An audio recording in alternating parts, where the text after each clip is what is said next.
नमस्कार दोस्तों, मैं डॉक्टर ललित कुमार गंगेले अपने इस चैनल के एक और बहुत ही ज़्यादा महत्वपूर्ण वीडियो के अंदर आप सबका बहुत बहुत स्वागत करता हूं। और कहीं ना कहीं ये जो वीडियो है, this is about a very very painful complaint in the human body. जी हाँ दोस्त, जैसा कि आप लोगों ने थंबनेल और टाइटल में देखा, ये जो वीडियो है ये मानव शरीर के अंदर सबसे ज़्यादा पेनफुल कंप्लेंट्स में से एक कंप्लेंट के बारे में है, और जिसका नाम है पेन इन द कोकिक्स या फिर पेन इन द टेलबोन या फिर जिसको हम कहते हैं कोकिडीनिया। तो पहले शॉर्ट में हम समझेंगे कि व्हाट इज कोकिक्स, ठीक है। उसके बाद हम शॉर्ट में समझेंगे कि what are the reason of the pain in the coccyx. उसके बाद हम बहुत ही शॉर्ट में समझेंगे what is the treatment, specially what is the homeopathic treatment of the coccydynia. तो सबसे पहले तो एक चीज बता दूं कि ये बहुत कॉमनली पाए जाने वाली कंप्लेंट है आज की डेट के अंदर। In fact in the both the cases young लोगों के अंदर भी ये उतना ही कॉमन पाया जाता है जितना ये ओल्ड एज में पाया जाता है। ये मेल्स और फीमेल के अंदर दोनों के अंदर बराबरी से पाया जा रहा है। और तीसरी मोस्ट इंपॉर्टेंटली ये सबसे ज्यादा बहुत फ्रिक्वेंटली हमको इसके केसेस देखने को मिल रहे हैं। तो चलिए हम दूसरी स्क्रीन पे चलते हैं। सबसे पहले देखते हैं कि व्हाट इज द कोकेक्स, उसके बाद हम उसके आगे की बातें करेंगे। तो मैं उम्मीद कर रहा हूँ कि आप मुझे भी देख पा रहे हैं और मेरे पीछे जो स्क्रीन आपको दिख रही है इस स्क्रीन को भी आप भली भांति देख पा रहे होंगे।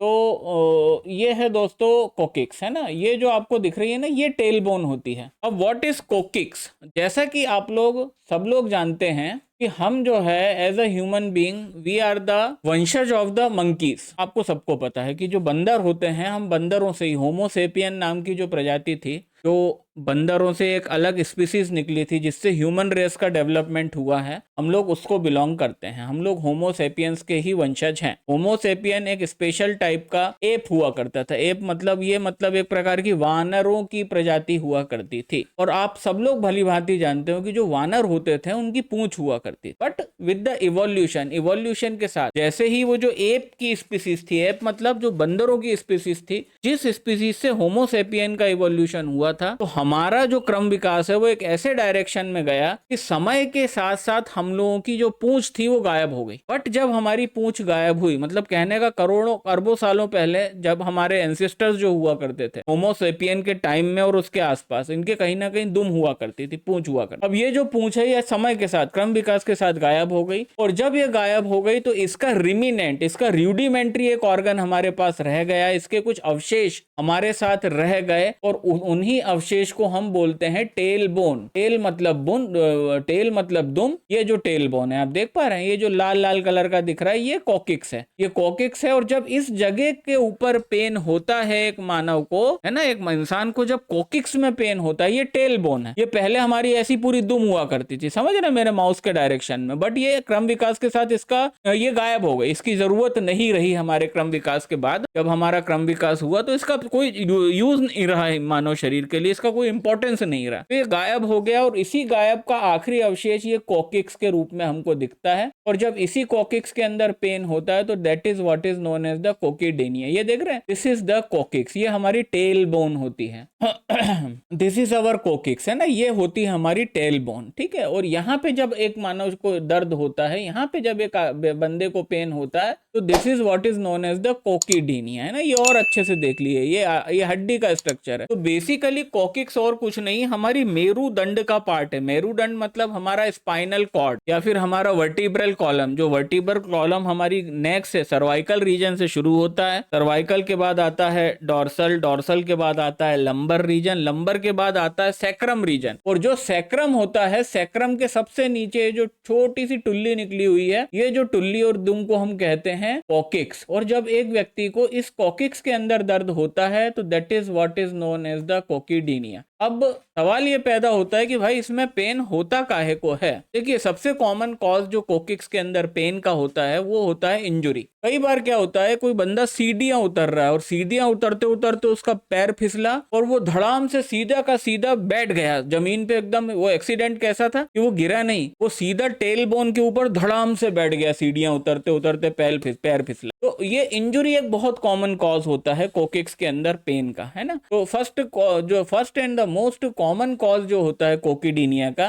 That is a some sort of the injury. और वो इंजुरी होने के बाद ये कोकिक्स के अंदर लोगों को मैंने महीनों सालों तक पेन होते हुए देखा। इनफैक्ट ऐसा भी होता है कि कोकिक्स में कुछ साल पहले इंजुरी हुई थी और अभी भी जब भी बादल पड़ते हैं, ठंडा मौसम होता है, वेट डैम्प वेदर होता है जिसके अंदर फॉगी वेदर होता है, तो वो फॉगी वेदर में आज भी उनका कोकिक्स में पेन होता है। ये सबसे कॉमन मैनिफेस्टेशन है। और जो दूसरा कारण है कोकिक्स के अंदर पेन का, that is the some sort of the rheumatic complaint. ये भी हम देखते हैं कि कई मर्तबा हमारे पास 5 साल 6 साल 4 साल 3 साल पुराना कोकिक्स का पेन लेकर के एक पेशेंट आता है और वो ये बताता है, सर कि आए राइट नाउ मेरे को कोकिक्स के अंदर बहुत दर्द होता है, मैं उठ नहीं पाता, बैठ नहीं पाता, मेरे को बहुत तकलीफ है, खासकर बैठने में तकलीफ है। क्योंकि जो बैठने में हमारा जो पोजीशन होता है, एक्चुअली हम जो सिट करते हैं, हम बैठते हैं, हम एक्चुअली कोकिक्स के ऊपर ही बैठते हैं। हमारा जो बैठने का सिटिंग पोस्चर होता है, खासकर एक सीट के अंदर, जैसे कि कोई चेयर के ऊपर या कोई बेड के ऊपर पैर लटका के बैठे हैं, या कार की ड्राइविंग सीट पे बैठे हैं, या पैसेंजर सीट पे बैठे हैं, तो हम जब भी बैठते हैं तो टेक्निकली हम कोकिक्स के ऊपर ही बैठते हैं। और अगर कोकिडीनिया का पेन है तो आपको वहां पे पेन करेगा। और वो पेशेंट ये बताता है कि साहब कोई हिस्ट्री नहीं है, मेरे को कभी कोई चोट नहीं लगी, मैं कभी भी कोकिक्स के बल पे गिरा नहीं, पर मेरे को ये है और मेरे को ये 3 साल से 5 साल से। तो ये 2 पैटर्न होते हैं। कोई ट्रीटमेंट एलोपैथी में नहीं है। अब सीधे सीधे अपन ट्रीटमेंट की बात कर लें तो एलोपैथी में इसका कोई इलाज नहीं है। वही आप जानते हो, कोई भी अगर ज्वाइंट का पेन हो, रूमेटिक पेन हो,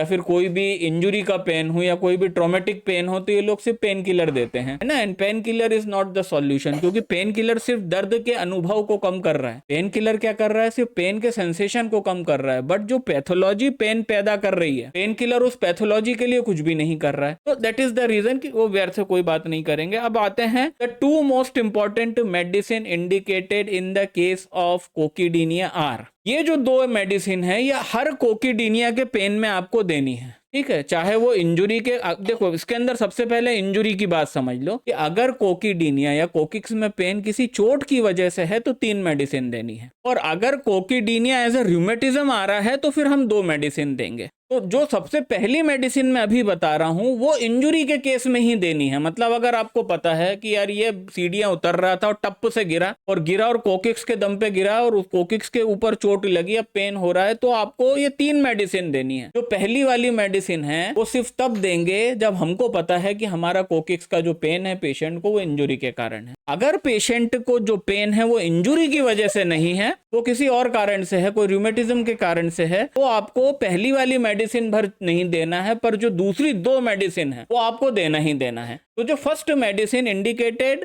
इन the pain in the coccyx originated due to the any injury, मतलब जब कोकिक्स में दर्द हुआ है और किसी चोट की वजह से हुआ है, तो जो पहली मेडिसिन होगी वो होगी आर्निका मोंटाना। जी हाँ दोस्तों, arnica Montana in the 30 potency. आपको अपने पेशेंट को 4-4 गोली दिन भर में 2 से 3 बार देना है। The second most important medicine is जो होगी हाइपेरिकम होगी, ठीक है। यह हाइपेरिकम आपको दोनों केसेस के अंदर देना है। अगर आपके बंदे को चोट लगी हो तो आपको आर्निका के साथ हाइपेरिकम भी दोगे और तीसरी वाली भी दोगे। अगर आपके बंदे को कोकिक्स में पेन है पर कोई चोट की हिस्ट्री नहीं है तो आप आर्निका नहीं दोगे, पर दूसरी और तीसरी नंबर की मेडिसिन तब भी आप दोगे। तो second most important medicine for the coccydynia is the hypericum in the 30 potency. इससे भी आपको अपने पेशेंट को 2 से 3 बार देना। आप 2 बार देना है या 3 बार देना है, कैसे आप लोग डिसाइड करोगे? अगर आपका पेशेंट एक्यूट पेन में है, बहुत ज्यादा दर्द की समस्या में है, बहुत ज्यादा एक्यूट पेन और एक्यूट अगोनी में है, एक्यूट कष्ट में है, तो आप 3 बार दीजिए। और अगर ये कंप्लेंट क्रॉनिकली आई है, आपके पास क्रॉनिक फॉर्म में आई है और पेन हो रहा है पर हल्का फुल्का है, तो फिर 2 बार दीजिए, है ना। And the third most important medicine for the coccydynia is the rhus tox. जी हाँ दोस्तों, रस्टॉक्स इन द 30 पोटेंसी।